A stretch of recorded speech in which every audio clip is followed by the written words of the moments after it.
Good morning, Thunder Ridge Homestead. It's time to give a little update. I have not been doing too much update videos this summer, unfortunately. I have just been having kind of a hard time watching my grandson every day while he's off on summer vacation, and then plus it's been raining kind of off and on here lately, and I've had a lot of issues with my arthritis, so I've been kind of taking things slow and easy. It just is what it is. Anyway, here is what is left of the sheep flock. We've been selling lambs. I sold 2 meat lambs yesterday. I've sold 2 ewes to be used as breeding flock earlier. I have 1 more little ewe to sell. I'm planning on trying to keep 1. So, that's what's happening with my sheep flock. See if I can get him to come over here a little bit.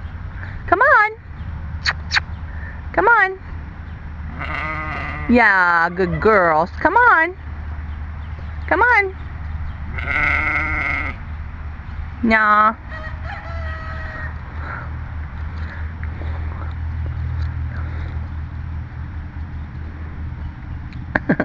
They're on lineup, aren't they? But they're doing pretty well.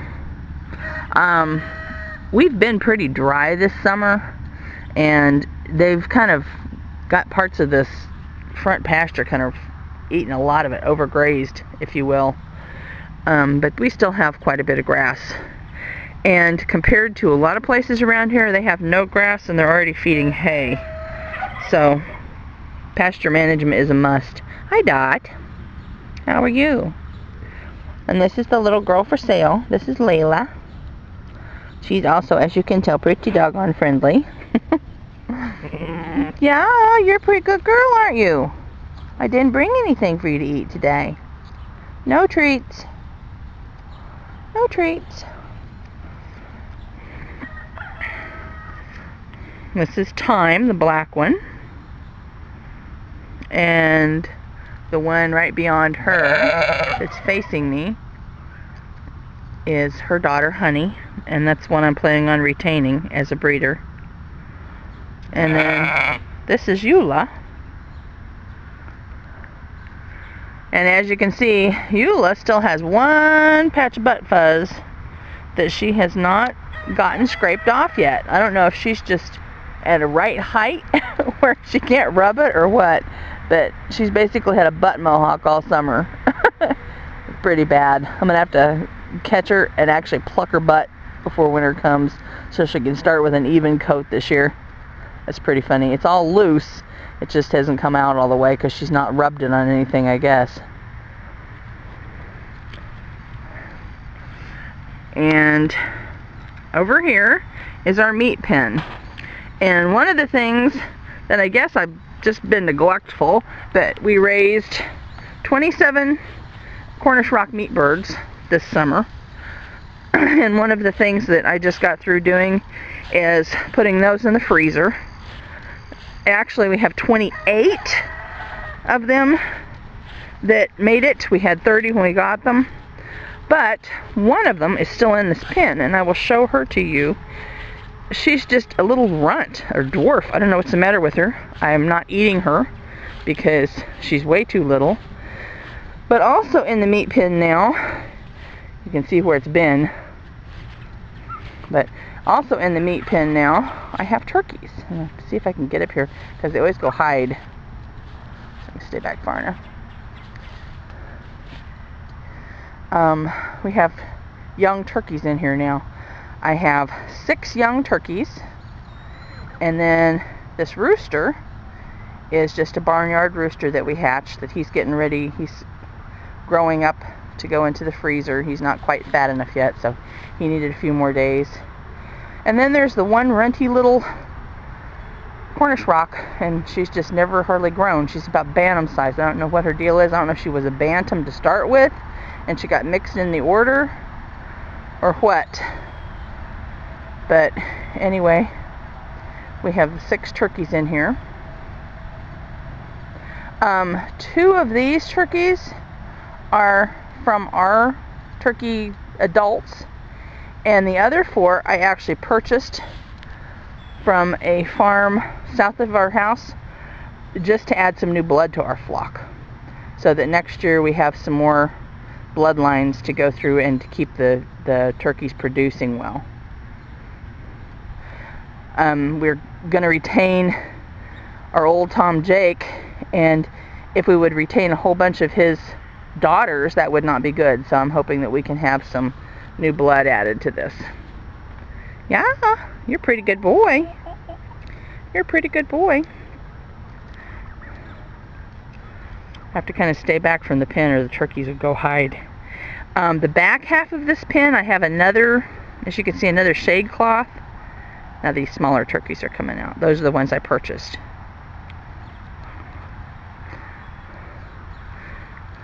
They're kind of getting curious. I have a shade cloth at the back, and I also have 2 perches in the back underneath the roof of this coop. And the turkeys, they pretty much stay hidden back there if somebody's out here. They are pretty seclusive compared to the chickens. But it's been very, very hot, so you see I have 2 hanging waterers, and I've been putting out a bell waterer also. Then they have grass. Their coop is moved every day or every other day at where the turkeys are in it, because they don't tear the grass up like the meat birds did. And then they've got a feeder right there, hanging feeder full of food all the time. So, but anyway, I got all of the 27 meat birds put in the freezer, and that was 131 pounds of meat. That's the meat only. That's not the live weight of the animals. That's what it was after I processed them. So that's been a big chore for me. Typically when I'm doing it, I just process about 6 to 8 birds at a time because it's easier for me. Plus, in order to have good meat when you're processing your own meat birds, they need to have what they call like a hang time or a rest time. It basically allows the meat to go through rigor mortis, and it takes between 24 and 48 hours for that to happen. And so I usually butcher like 6 or 8 of my meat birds and then put them in the refrigerator for 2 days before I put them in the freezer, and that allows the meat to be more tender. As for the turkeys, depending on what they are, male or female, some are going to be retained for the breeding flock, and some are going to be into the freezer for Thanksgiving. I still have more turkey eggs in the incubator. We've been hatching poults all summer too for sale, so some of you might be wanting to see what my puppy's looking like about now. Here, Abel, sit down. Can you tell him hello? This is the pup. He's learning a lot of just manners things these days. He's completely housebroke at this point, and he's still kind of learning.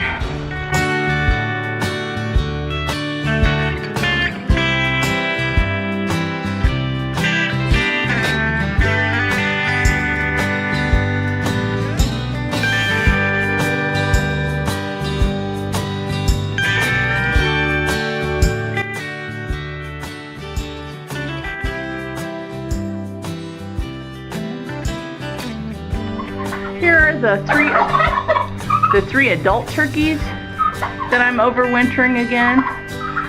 They are starting to look really rough because they're starting to molt. We have Tom Jake and 2 hens that I'm keeping. These are both very good producing hens. This will probably be their last year though. Next season they will be used for some ground turkey meat, and we will have all the new ones taking over their spot. But they're looking pretty rough.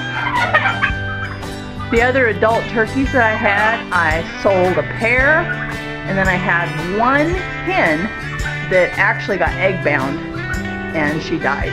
So that's what's happened, why the flock is so much significantly less. Most of it was on purpose except for 1 hen. So don't think that they're just disappearing. They were actually being sold on purpose. They're allowed to come out every day. This is their little grassy pen for now. Here is our little boy Flipper. He didn't stay a little boy too long. He's out with all the birds every day now.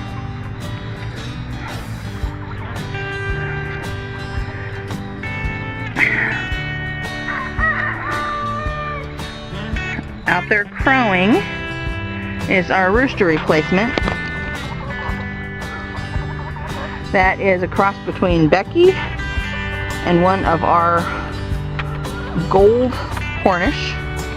They're called buff Cornish, actually. They're a heritage Cornish, not a meat bird. Every time you say Cornish, everybody thinks you're talking about meat birds. But they were some of the mixed chickens that my hens hatched this summer. And we're just going to have them for replacement eggs. There goes some more of them. These two are half black copper Marin and half dark Cornish.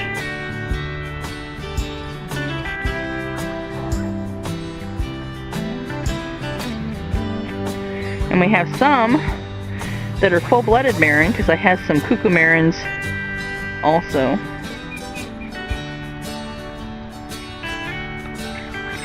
Here comes one of our cuckoos.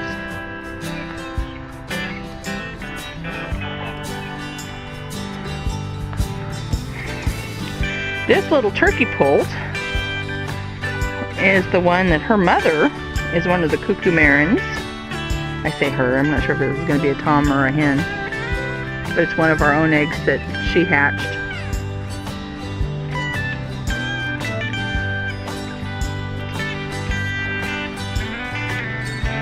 That's the turkey and his mama. And we have another hen that has a turkey baby over here.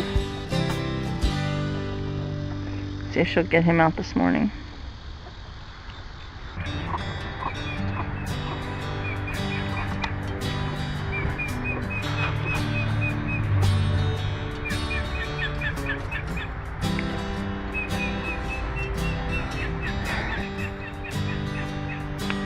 This white laced red Cornish has gone broody 4 times this year. She hatched out 2 batches of chicks. One time her eggs did nothing because of the excessive heat we had, and then she went and broody again, and so I just gave her a turkey egg to hatch, so she's got her a single baby turkey to raise as well. Flipper, between you and the puppy finds trash and digs it up, and then Flipper carries it around.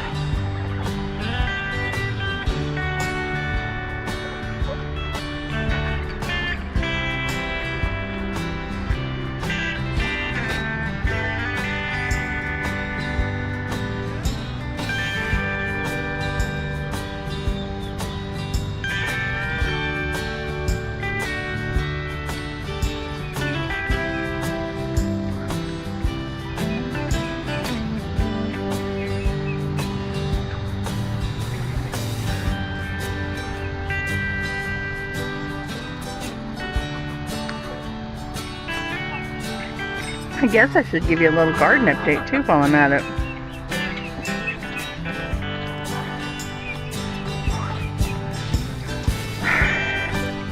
They obviously need some water today.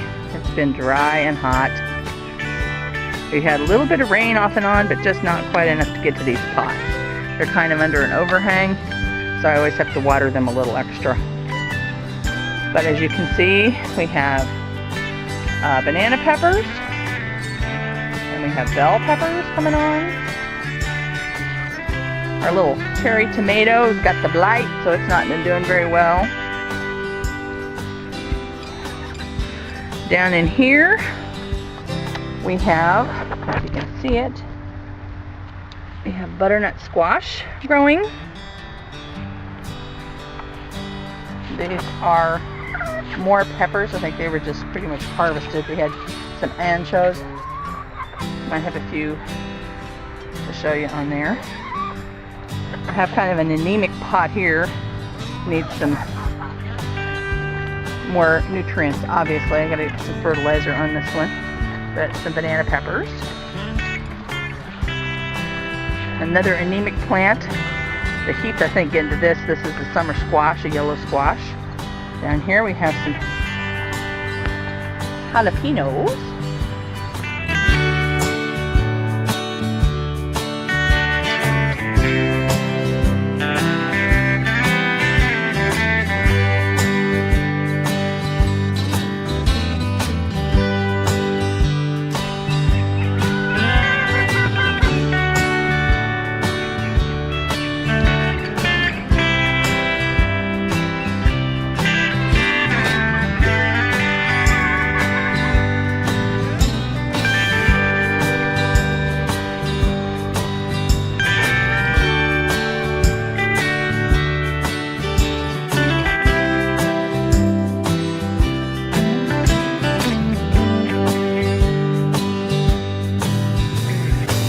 Come on, Flipper, you coming with us? Let's go have a bath this morning.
And when I come out here and do chores in the morning, pretty much Flipper and the dogs follow me everywhere I go, so there's always something underfoot. Flipper's wings are still just perfect. We haven't had any problems with him since I taped him. He's going to get in here and show you how he takes his bath. Oh, he's a big goose. He's a big goose. He's still got a little bit of baby fuzz on his neck. I don't know if you can see that.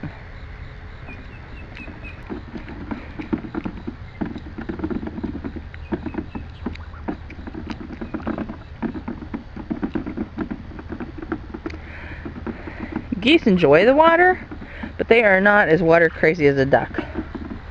He'll come in here and he'll splash and he'll dip and he'll clean his feathers and he'll sit down. Believe it or not, he can get his whole body wet in that little puddle of water.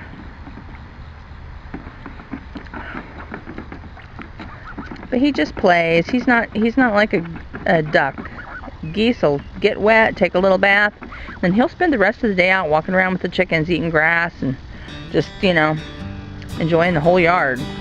A duck would be in the water the whole time, never get out, and just be going from one mud puddle to the next and making a giant mess, which is why I prefer geese to ducks. That and geese have a solid poo. Ducks are waterfowl. They have no sphincter muscle, so they don't really have a way of stopping their poo from pooing when their poo happens. And it's just a big splat. And I know that there are people out there that just love their ducks. That's why there's all kinds of animals for all kinds of folks. Because I'm much more a goose person.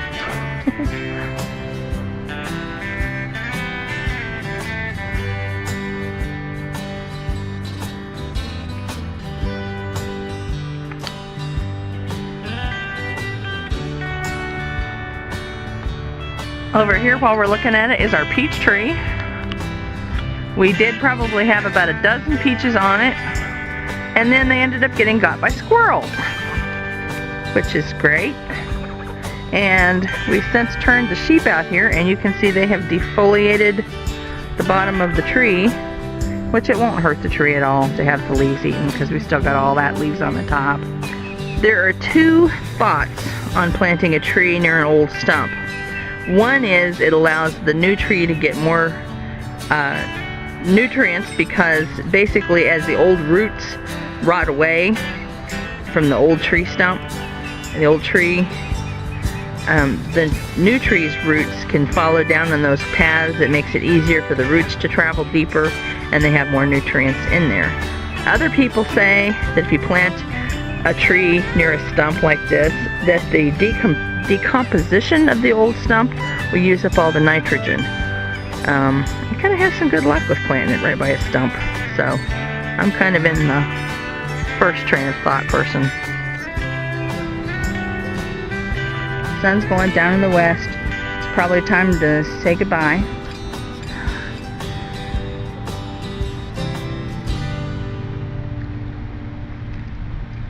Thanks for watching.